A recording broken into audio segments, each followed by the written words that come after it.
룻과 그의 시어머니 나오미가 먼 길을 걸어서 드디어 고향 땅으로 돌아옵니다. 이 나오미의 이름은 이제 기쁨, 희락, 즐거운 뭐 이런 뜻이 있다 그러지 않습니까?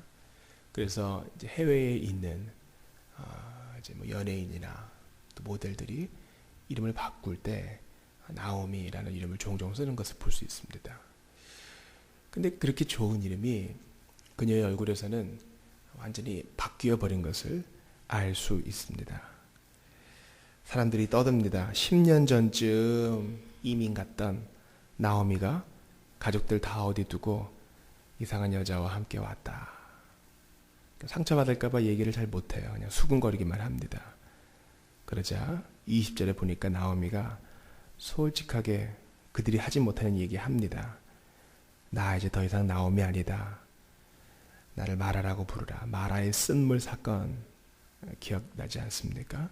이는 전능자가 나를 심히 괴롭게 하셨음이니라. 이것은 하나님을 원망하는 말이 아니요 자기 삶을 해석하는 지금 나오미의 시각을 보여줍니다. 내가 지금 그럴 만한 일이 있다. 그리고 내가 풍족하게 나갔더니 이제는 내가 빈손으로 왔노라. 그리고 또 한 번 얘기합니다. 여호와께서 나를 징벌하셨다. 하나님을 원망하는 것이 아니라 지금 그럴 만한 일이 있어서 내가 돌아왔다. 이렇게 말합니다. 근데요, 나오미의 말 21절에 틀린 것이 있어요. 내가 풍족하게 나갔으나 비록 기근이 있어서 이민 갔지만 굶어 죽을 것 같아서 간 것은 아니었다. 그래, 내 인정한다. 신앙이 부족했다. 그런데 지금 나 거지로 왔다. 하나님께 지금 다루심을 받고 왔다. 이렇게 말하는데 틀린 것이 있어요. 뭡니까? 빈손으로 오지 않았습니다. 누가 있어요? 룻이 있어요. 룻이.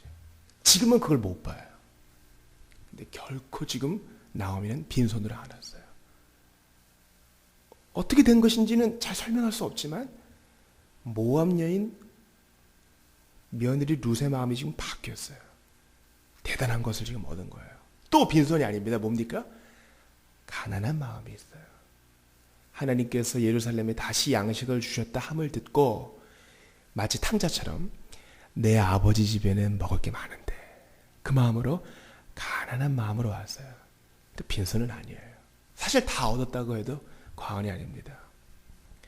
우리는 사실 우리가 진짜 가지고 있는 것을 자주 잃어버리기 때문에 또 잊어버리기 때문에 얻는 손실이 얼마나 많이 있어요. 우리가 구원을 받을 때 두 가지를 항상 기억해야 합니다.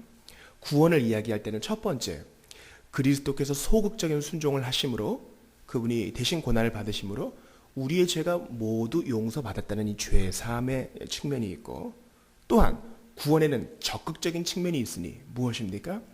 그리스도께서 우리를 위해 대신 죄를 짊어지시고 우리에게 대신 그 의를, 예수님의 의를 주셨으니 우리가 예수님의 동생, 즉 천국을 이을 후사가 된다는 것이죠. 죄사함뿐만 아니라 하나님의 아들, 자녀가 되는 권세를 주셨다는 것입니다. 이 두 가지 복이 있으니 이것을 생각할 때마다 우리에게 은혜가 있는 것인데 이것을 잊어버리면 우리에게 손실이라는 거죠. 나오미도 마찬가지입니다. 지금 입으로는 빈손으로 왔다 하지만 실제로 성경을 보는 우리의 입장에서는 아닌데 이제 보리 추수가 시작되고 그 다음에 또 밀 추수가 시작될 텐데 모세의 율법에 어떻게 기록되어 있습니까? 나그네들이, 가난한 자들이 이삭 줍는 거 막지 말아라 그러잖아요. 하나님께서 이제 베풀어 주신 은혜가 있는데 다만 나오미는 지금 그것을 보지 못하고 깨닫지 못하는 것일 뿐입니다. 결코 빈손으로 오지 않았어요. 여러분, 모압 여인 룻을 한번 생각해 봅시다. 룻은 어떤 여인입니까? 창세기 19장에 보면 룻이랑 이름 비슷한 롯이라는 아브라함의 조카가 나옵니다. 롯은 소돔과 고모라에서 빠져나오라 라는 천사의 요청을 마지못해 받아들였으나 모든 것을 잃고 말았어요. 그러자 롯의 두 딸이 계략을 짭니다. 남편들도 없고 또 아버지가 우리에게 아들을 낳아줄 것 같지도 않으니 우리가 자식을 잊자. 그래서 아버지를 만취하게 한 다음에 큰딸 들어가고 다음날 작은딸 들어갑니다. 그래서 첫 번째 딸이 난 아들을 뭐라 그래요? 모압이라 그러고 그 이후의 자손들을 모압 족속이라고 하지요. 두 번째 딸이 난 아들을 베남미라 하고 그 다음 자손들을 암몬 족속이라고 합니다. 이 모압 족속은 그 태생부터가 약간 불순한 것이죠. 민수기 23장에 보면은 모압 족속은 그모스 신을 섬기기 때문에 결코 여호와의 총회에 들어오지 못한다. 또 신명기 23장에도 그것이 나와 있어요. 모세 율법에 모압 족속은 결코 들어올 수 없는 족속인데 지금 여기 은혜의 빛이 비치고 있잖아요. 은혜의 빛이 비치고 있어요.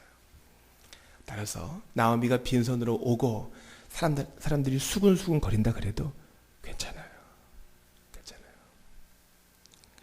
사람들이 평소에는 주님 찾지 않다가 인생의 큰 문제와 상실의 아픔을 겪을 때야 주님 찾습니다. 왜 주님을 찾지 않느냐? 지금 필요 없으니까 안 찾아요. 그러나 늦게라도 나왔으면 괜찮은 것입니다. 가난한 마음으로 왔으면, 나오미처럼 왔으면 괜찮은 것이에요. 이제 추수가 시작되니까, 하나님의 임재가 있는 그곳에 이제 거둘 것이 있으니까. 여러분, 우리가 나중에 보겠지만 이 룻과 나오미를 거두어주는 사람이 누구예요? 기업을 대신 물려줄 자 누굽니까? 보아스. 보아스의 아버지는 살롬이거든요. 보아스의 어머니는 누구일까요? 라합이에요.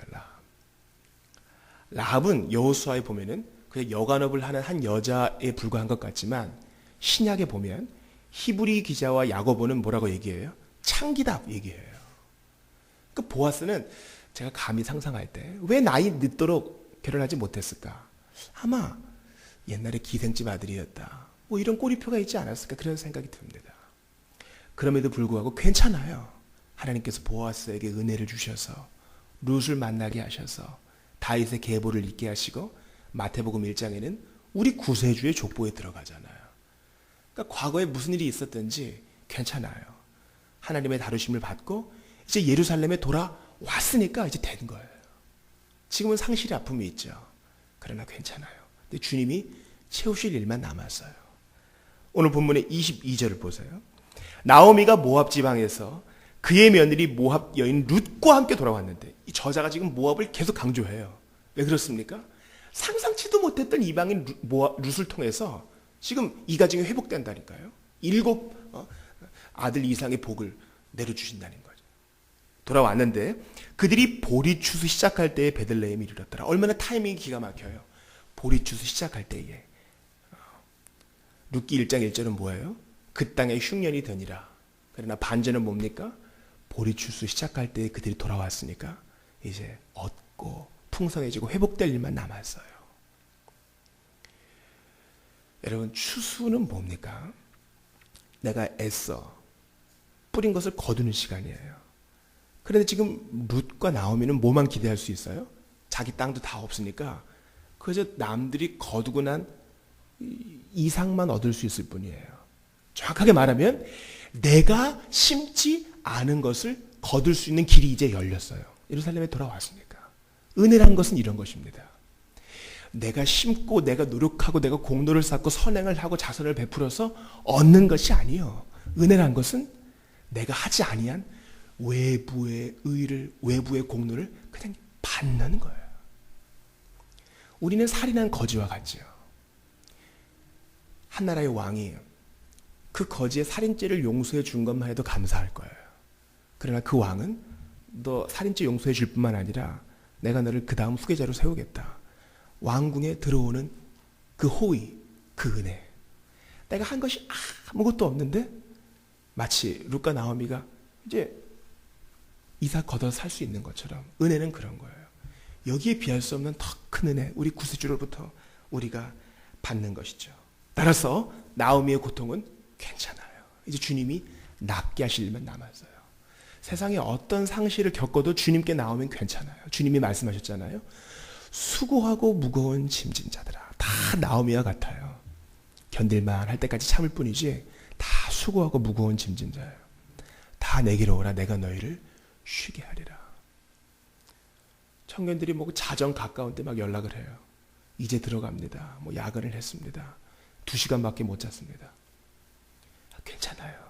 주님께 나오면 쉴 길이 있고 인생의 어려움을 해칠 길이 있는 것입니다. 호세아 6장 1절에 보니까 오라 우리가 여호와께로 돌아가자. 여호와께서 우리를 찢으셨으나 도로 낫게 하실 것이요.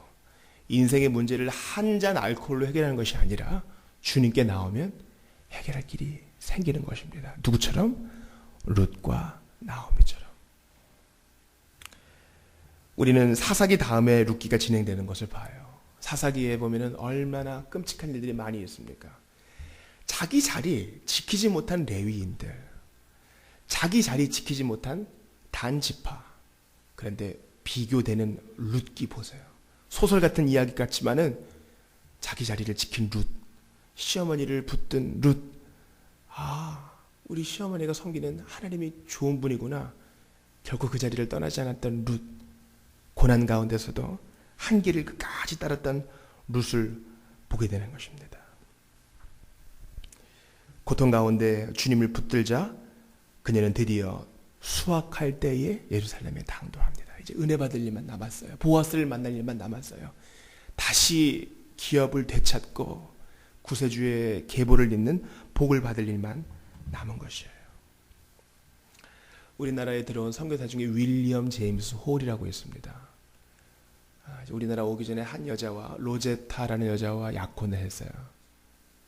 그리고 이제 여인 로제타 홀이 먼저 우리나라 오고 그냥 윌리엄 제임스 홀이 1년 뒤에 옵니다.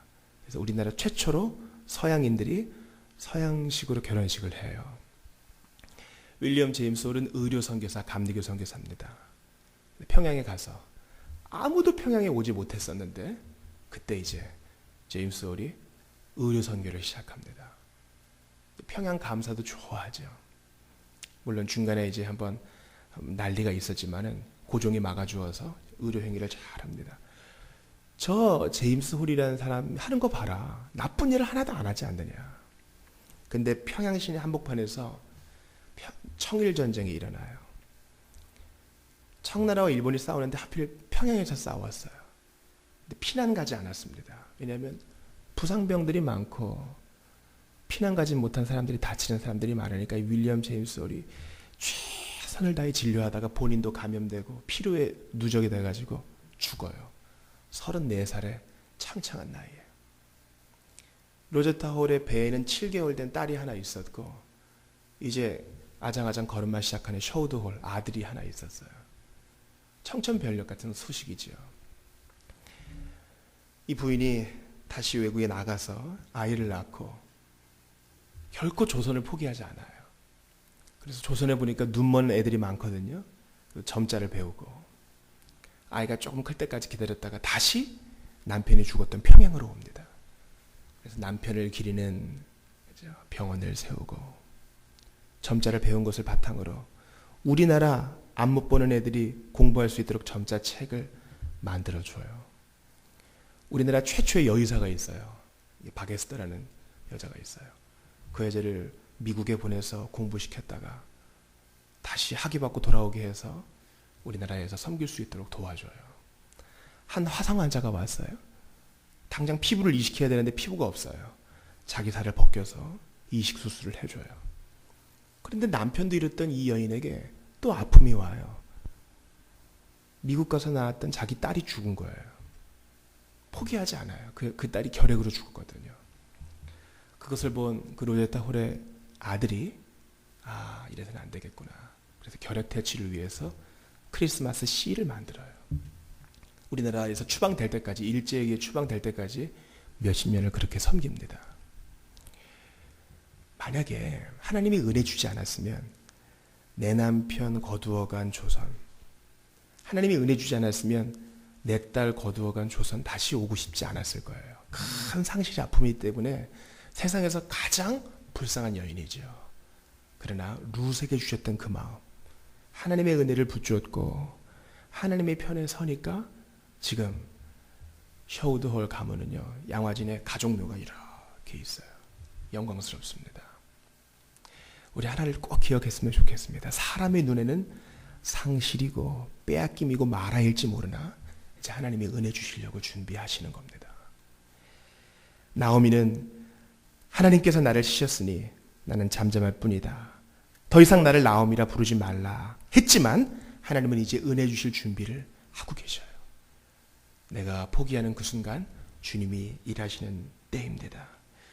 우리 이 시간 좀 기도했으면 좋겠습니다.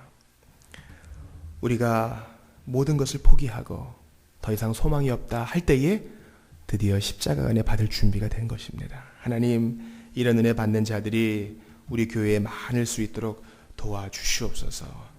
상실의 고통 가운데 불평만 할 것이 아니라 역전의 은혜를 바라면서 룻처럼 나오미처럼 다시 예루살렘으로 돌아오는 은혜가 우리 교우들에게 있을 수 있도록 도와주시옵소서. 그냥 포기해버리는 것이 아니라 다시 그 땅으로 돌아가는, 다시 주님께로 돌아가는 그런 은혜가 있도록 하나님 우리 교우들과 내 자신을 붙들어 주옵소서. 오늘 열방을 위한 기도는 아제르바이잔입니다. 러시아와 이란 사이에 있는 이 아제르바이잔, 민주화를 갈망하며 일어나는 시위들이 그 백성을 주님께로 돌이키는 회개의 기회가 되어 그 땅의 공의와 구원의 은혜가 임하게 하소서. 우리 상실의 아픔 가운데서도 여호와의 은혜를 바랄 수 있도록 도와달라고 오늘 본 말씀 붙들고 또 아제르바이잔을 위해서 기도합니다. 하나님 아버지,